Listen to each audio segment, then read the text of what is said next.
Well, welcome back to another edition of Inside Cottonwood. I'm Ron Corbin, Cottonwood City Manager, and we have two lovely guests today I'm very excited about.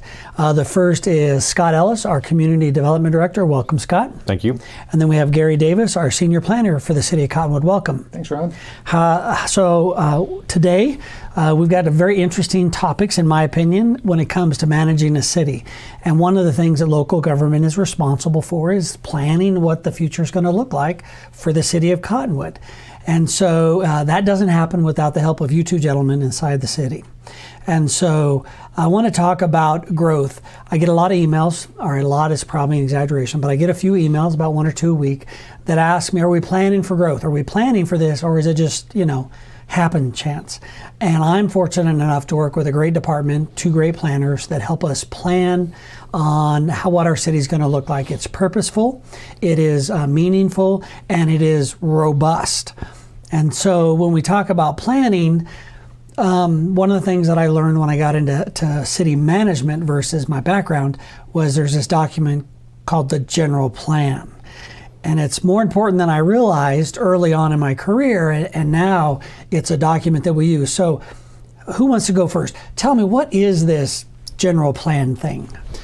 So, Ron, the general plan is a document that helps guide, kind of like you said, the growth of the city. It is something that is required. The state does require municipalities, cities, towns to create one, depending on population. Some of them can just be voted, approved by the council, others by the people, the citizens of the city. So Cottonwood does meet that threshold. So ours, every 10 years, has to be voted on and approved by not only the Planning Commission, City Council, but the citizens of Cottonwood as well.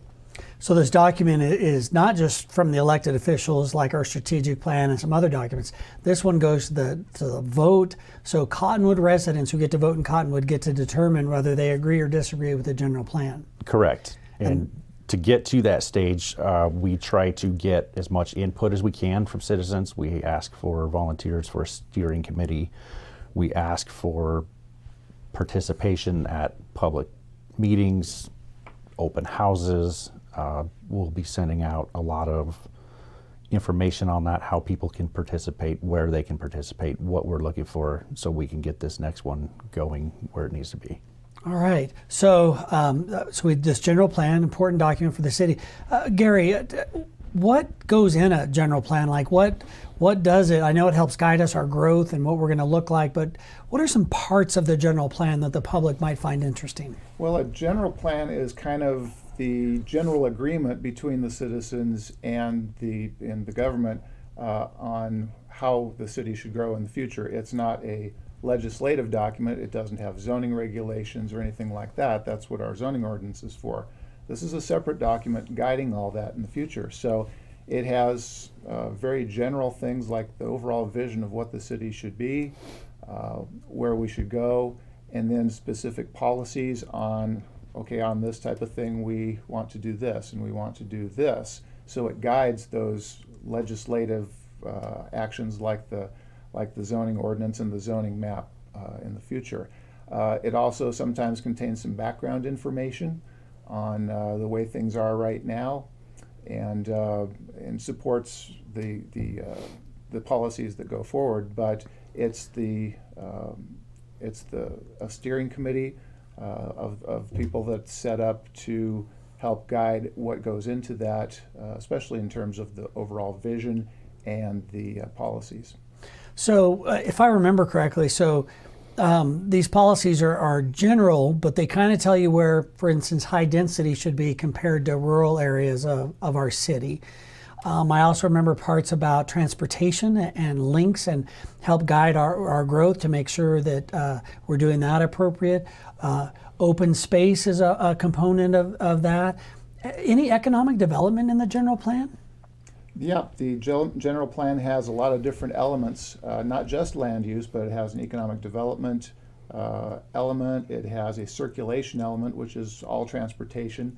And it has a number of other things that it's not just a land use plan. It's for all aspects of the city, really. What about natural resources? So after I get questions about growth, the next question is, do we have enough water? And while we don't have enough time today, nor the right people in the room necessarily talk about water, does the general plan talk about our natural resources? Yes, it does. There is, in our current plan, an environmental element in there, and we will be looking to keep it moving forward with this next update. I do want to point out one misconception on the general plan, if I could. A lot of people, and we kind of hit on it just a minute ago, but a lot of people think of it as something other than a guiding document. As mentioned, it's a guiding document. It's not a, we have to do this and we have to do it this way. We strive to, because that was the plan that was approved by the voters, by the council, by the planning commission. This is what everybody wants moving forward, so we absolutely strive to do that. But it is not, as Gary said, it's not a strict land use plan. It's a guiding document, not a regulatory document. And what I like about it, it's really, as you both said, it's that opportunity for the community to provide a vision for the city and what they want to see. And then it's a job of staff and the elected and appointed leaders to try to implement that plan in 10 years. Now, ours is getting ready to expire, or we got to go to the voters. One more time, what is that about? Yes, so the general plan is approved every 10 years by the voters. So our last plan, it's called the General Plan 2025. It was approved by the voters in November of 2014. So it is good through 2025. We are going to start later this year ramping up our efforts to get that steering committee, possibly some subcommittees, engaged in moving this forward. What do we want to change? What do we want to take out? How we want this to look moving forward. It does take some time. That's why we're starting now. It will go to the Planning Commission and City Council sometime in mid-2024, then to the ballot in 2024 election. So even though it may sound like it's still a few years out, it's important that we start now so we can get the comprehensive input that we want and get it changed, hopefully get the voters to agree with it, moving it forward. So it is that requirement every 10 years to go to the voters. So that's 2 years. That seems like a long time, but it's really not by the time you start putting the subcommittees together and stuff like that. So if someone wanted to help or participate or be a part of this process to help design what the future of cotton looks like, how would they participate?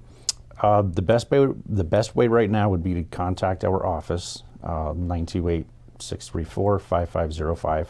Get a hold of Gary or myself, and we will make note of it. Once we get that more formal list done, we'll start reaching out to people, set up an initial meeting to get everybody going. Okay, so, but you have to be a resident to vote. So who can participate? Who are you looking for out in the community to help shape our future? At this time, we prefer residents. We will be looking at potential non-residents who have significant ties to the community, whether it's owning businesses, large developable lands, various types of ties that are relevant to them having the input to the city. So there needs to be some connection with the city, whether owning a business or living here or spending time here, but some connection to the city. Correct. Okay. And when we say residents, it's we're talking about residents within the city limits. There's a lot of areas that are not in the city limit, and it's kind of hard to tell whether you're in the city limits or not sometimes. So sometimes you have to check. So when you call us, Yep. we can figure out whether you're in the city limits or not. Yeah, we have lots of people who participate in our government in different ways and interact in our cities or shop or own businesses here, but they might live in the villages. So there's about 12,000 people in the city of Cottonwood. Those will be the voters. But then we had another 12,000 or so that live in the villages right there. I think we have about 100 more than they do according to the last census. But while they can participate possibly, they won't in the end of the day get to vote on the general plan. Correct, and it does make it difficult because they all have Cottonwood addresses, and so they Yeah. think that means they live in the It's city. good times. Yep. It's fun. But we're all a family. It's one of the things that I learned a long time ago about working in Cottonwood. We're all part of the Verde Valley and work very well together, whether it's the county or Clarkdale, Camp Verde, or Sedona, or Jerome. Good neighbors are are easy to find around here. All right, well, that's our first segment. When we come back, I want to talk about some other things that affects community development, including some things that people may be surprised, and that's our outdoor activities. I want to talk about trails, and of course, before we leave today, we have to talk about housing. It's such a significant issue here. So again, this is Ron Corbin, Cottonwood City Manager, and this is Inside Cottonwood.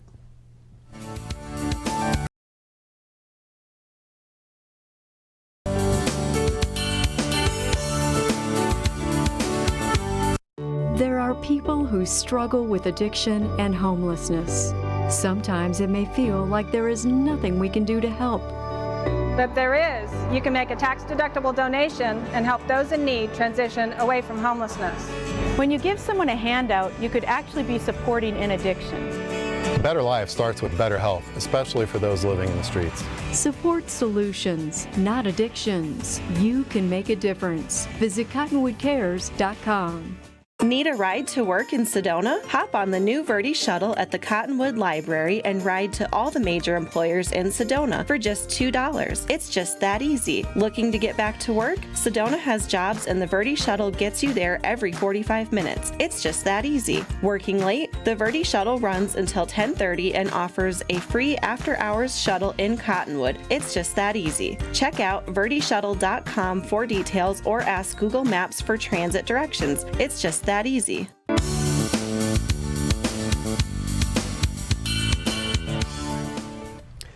Welcome back to Inside Cottonwood. I'm Ron Corbin, Cottonwood City Manager, and today we are fortunate to have a couple visitors from our Community Development Department. We have Scott Ellis, our Community Development Director. Welcome, Scott. Thank you, Ron. And Gary Davis, our Senior Planner. Welcome, Gary. Ron? All right, gentlemen, so when we went on break, we were talking about the general plan. We were talking about it's getting ready to start the process to update it. The plan is for it to go to the voters in November of 2024. I can't believe I even use those numbers anymore. 2024, which means it needs to be done in the late spring of 24. So we got 2 years to get it done. If they want to volunteer, give you guys a call, ask for you guys, and we'll get you on the list and get ready to use you. Now, for those who are not used to city government or planning, Gary, why don't you tell me, can you give me an example of how this affects our lives, the general plan, or how we use it in community development? Well, sure. As we said before, it's kind of a guide for future growth. So if somebody, a property owner, comes in and asks for a rezoning to change the use on a particular property to allow new commercial or new residential development that's not allowed under the current zoning regulations, we would consult the general plan. And the general plan has a guide for, this is the type of uses and densities that are agreed to for this particular area. If it's not, then it requires an amendment to the general plan as well as the rezoning process, which makes it adds a little more layers to the process, but that's because it's not in conformance with the agreement that was made back in 2014 when this was passed.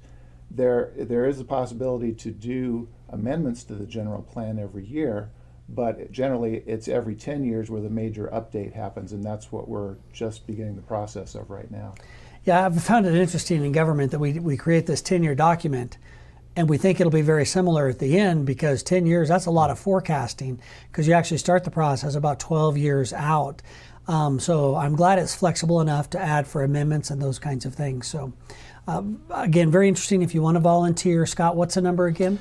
Our number is 928-634-5505. Awesome, very good. So I want to talk about a couple other things that you guys are fortunate enough to be a part of for the city that align with our council's strategic plan. One is outdoor recreation. And Gary, one of your side jobs, one of those extra things that you've done a great job at, is our trail system. So can you tell me about let me back up. I got the opportunity on Friday to walk Cliff Rose Trail, and you've done some great work out there, putting up signage and doing things. Partnership with us and the county working together. Before Supervisor Garrison left, he got us a signage that we were able to put in there at the trailhead. We helped take care of the trailhead. Great partnership we have going on with the county. But can you tell us what you think the state of trails are here in Cottonwood? I just think people are underknowledged about our trail system? Sure, Ron. There's a lot of trails around the Verde Valley area. One of the challenges that we've had is that they haven't been connected to each other in a lot of ways. So that's what I've been trying to do, is working with our Parks Department and with the other jurisdictions, like you mentioned, the state parks, Forest Service, to get connections so you can get from Old Town to the state park and to other places. We've got a new trail going up Blowout Creek, for example, up to meet the Forest Service trails up on the west side in their new Blowout Creek recreation area, which is, they've done a wonderful job, and they've got a lot of great funding through grants to do that. So we wanted to make sure that we could connect all the way up there. And through one of the developments that happened recently, Mesquite Hills, for example, they have dedicated a trail through their first phase, and that becomes the trail that connects to the Forest Service. So connectivity is a big deal. Navigation is a big deal. Like you said, signs are important because you got to know where you're going, and you need to know what destination is that way and how far it is. It really helps to help find your way around. So hopefully that makes it easier and safer for hikers to navigate the area. It absolutely does. So I'm out there on Cliff Rose, never been out there, went on Friday, took my wife back out on Sunday out there with our dog, and it was the first time my big dog had been on a hike, so she got tired quicker than I expected. So when I saw the mileage on the signs, I knew we could make it back without me having to pick up that 80-pound dog. So I greatly appreciated it. I'm also amazed at how all the hilltops look the same once you get out there in the washes or down below. And it's nice to come across a sign pointing you in the right direction. So we really, really appreciate the work you're doing on the trails. Outdoor recreation, like I said, is a big part of what Council has as a strategic plan. One of the other items that Council has on the strategic plan is housing, workforce housing in particular. And if you've opened up a newspaper or read an online article in Arizona or nationally, housing's an issue. Housing in Sedona is averaging $800,000 to $1 million average sale price, depending on what article you look at or when you look at it. Cottonwood over $400,000 at times, again, depending on when you look at it. Did a survey, a gentleman did a survey the other day, and I think we had 9 homes for sale in Cottonwood. That is just historic lows, historic high numbers. So housing is an important part of what we need to work on as a community.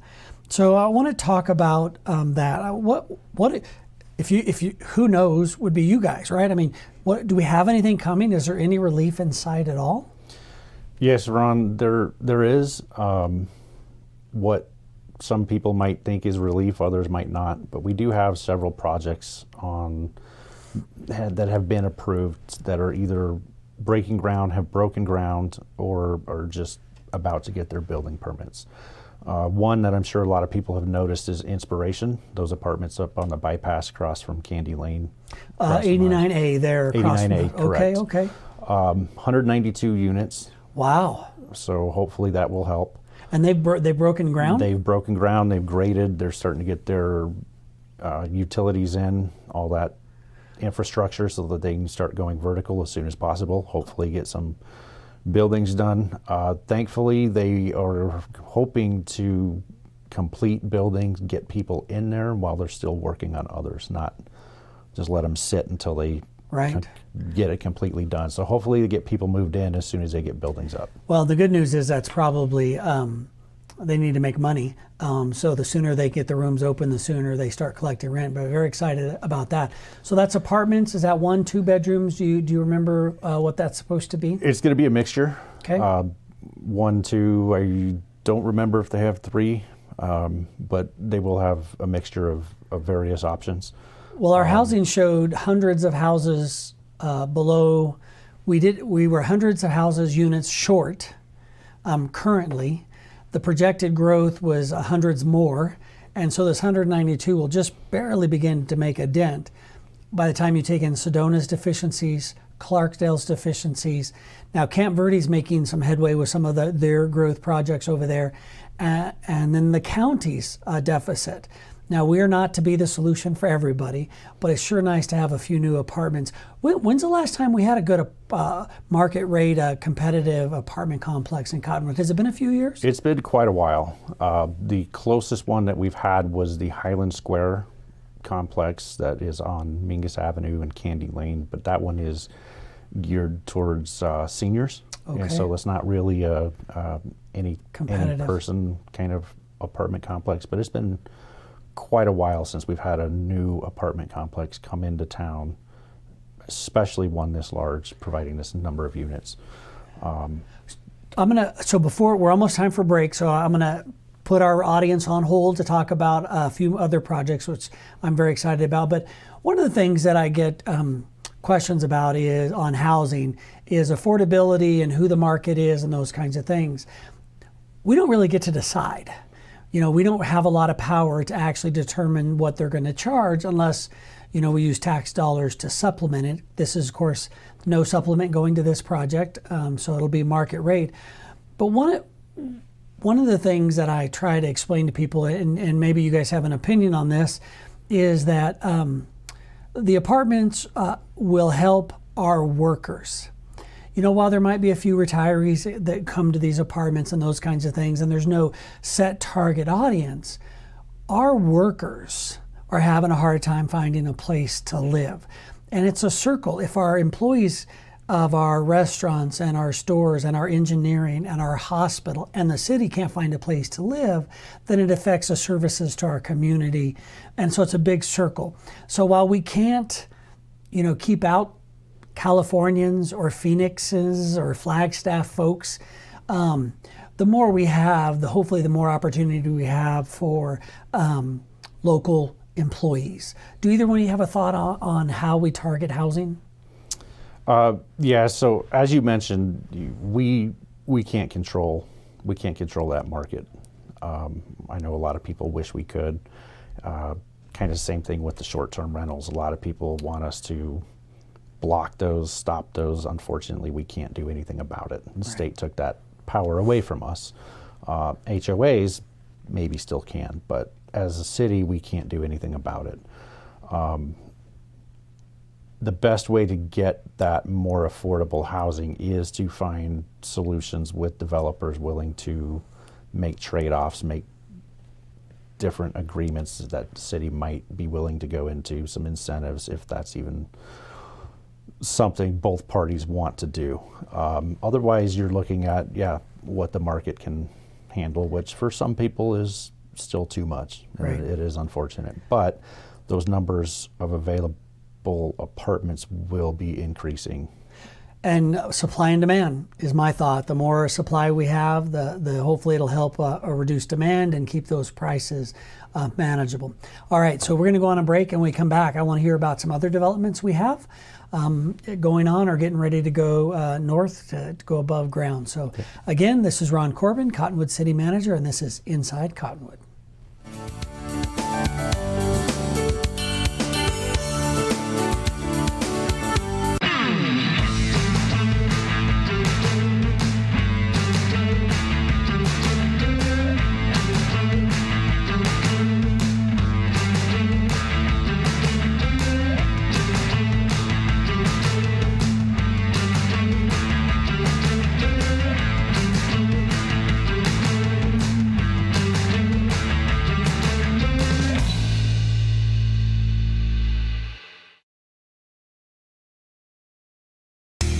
Terrifying jobs, high-flying linemen, take 3.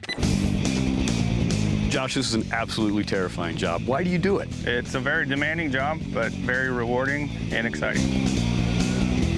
How much energy are you actually working with up there? 500,000 volts of electricity. It's definitely not my line of work. Does anything shock you? Yeah, distracted drivers terrify me.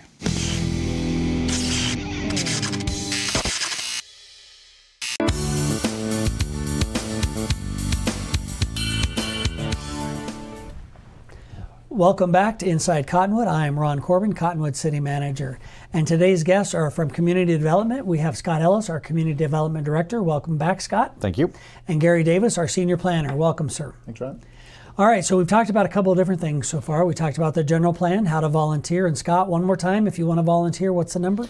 928-634-5505. Awesome. Ask for me or Gary. So ask for Scott or Gary. Either one can help. Awesome. That's great. And then we talked about trails. Gary, appreciate the work you've done there. Again, if you haven't been on the Cliff Rose Trail, it's a great little easy. I thought it was easy hike. I think there are harder sections you can take, but it was great. I like the blowout wash. Also beautiful areas. My favorite, and we didn't even talk about it, or the work that you guys and Parks and Rec and community and Public Works have done is the jail trail. So the jail trail is, where's that one and what's going on with the jail trail, Gary, before we go on? Well, about a year ago, we finished a new segment of the Riverfront Park Loop Trail that goes along the south side of the park between 5th Street and 10th Street. And we're hoping to continue that farther east and loop around by the playground and back into the jail trail. But it also connects in with the jail trail down under the bridge. So there's connectivity between Old Town, the Riverfront Park, and the jail trail, which actually goes on to state parkland, and we've got a cooperative agreement with them on maintaining that trail too. So there's a lot of possibilities down there. Sure is. So George, the park ranger over there, the head guy over there, great guy to work with, very supportive of our trail system and the jail trail. You can park in Old Town, you can park at Riverfront, and it all connects down there. And like you said, we're getting ready to expand even more. The teams have done a good job of cleaning it up, marking it. I'm very excited about that trail. And if you want an easy walk, I think it's a very easy walk. It goes by the river in several spots, which is very exciting. You're in high desert, and you have this beautiful access to the river. It's just amazing. And you're in this beautiful canopy. I mean, you're in the shade and trees and a meadow, and you can hear the creek and the birds. And it's just an amazing experience, one that I was very surprised about when I moved to Cottonwood. So, Gary, thank you for your leadership on that, and Parks and Rec and Public Works and State Parks and everybody who's been helping. And oh my gosh, Officer Rep over at the police department has been working very hard, keeping that area clean and safe, and Chief Gazelle's support of that. So, you know, one of the reasons I often don't mention names is someone's going to get their feelings hurt because I'm going to forget somebody. So if I forgot you, I apologize, but I love the city and the work that they've been doing on our trail system. All right, we were talking about housing. We talked about 192 units, I think it is, at Inspiration across from the hospital. What else is in the works? We have a project on 6th Street, just north of the Public Safety Building. It's going to be another 56 units there. Across from the library, I think. Across from the library, yes, okay. correct. Yep. That's one. They are in the process of getting their building plans reviewed so we can issue permits, hopefully break ground pretty quick. So they've already gone through planning and zoning, and they've got the permissions they need. Now it's just getting everything tied up. Yes, sir. Okay. Yep. And then we have one called San Cipriano, which will be on the corner of 12th and Cherry Street. There's a vacant parcel there.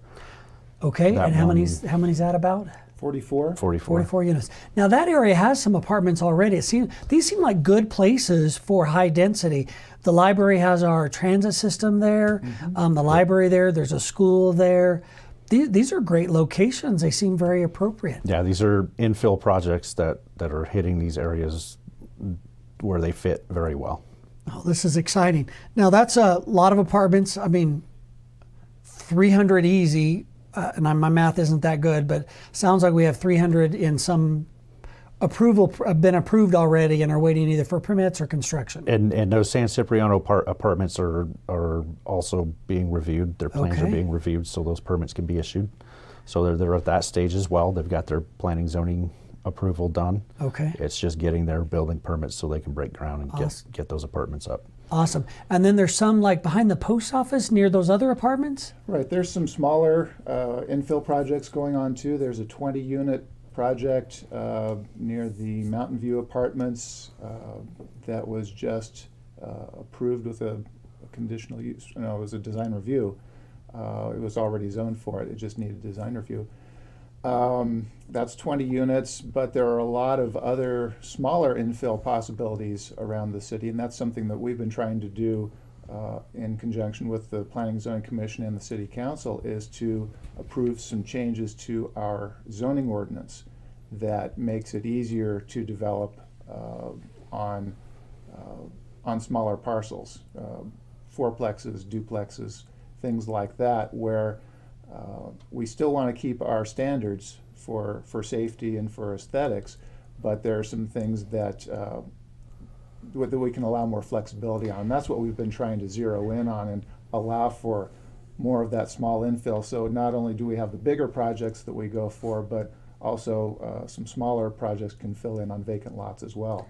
Yeah, you guys have done an amazing job. And what I like to point out on these infill projects and the rule changes you guys have made, it's not to increase density. One of the things that I've learned, because I'm new, I've only been here a little over 3 years now, is that when Old Town, or when that part of town was designed, they made these ultra small lots. And then we put these rules on them that really didn't fit. And so what you've done is made the rules so that they can develop it according to the density already allowed.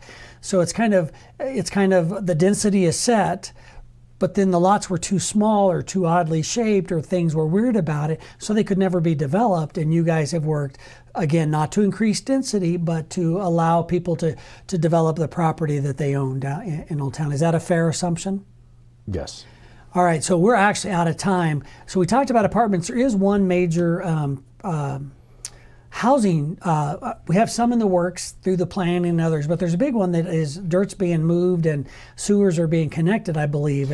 Which one is that? Yeah, that's Mesquite Hills Phase 2. Okay. So they've got all of their plat approvals late last year. They're moving forward another 273 single-family homes. Another 273 single-family homes. Yep. Well, that's exciting. There's a lot of growth in there. And we haven't even begun to touch those things that have those empty parcels where people have come in and asked us questions, and we know that people are thinking about doing things, hundreds of homes possibly at some point in the future if it comes to fruition. Correct. Well, gentlemen, thank you for joining us today. It's really been a pleasure and a joy. Again, Scott Ellis, Community Development Director, Gary Davis, our Senior Planner, and this is another edition of Inside Cottonwood. Ron Corbin, Cottonwood City Manager.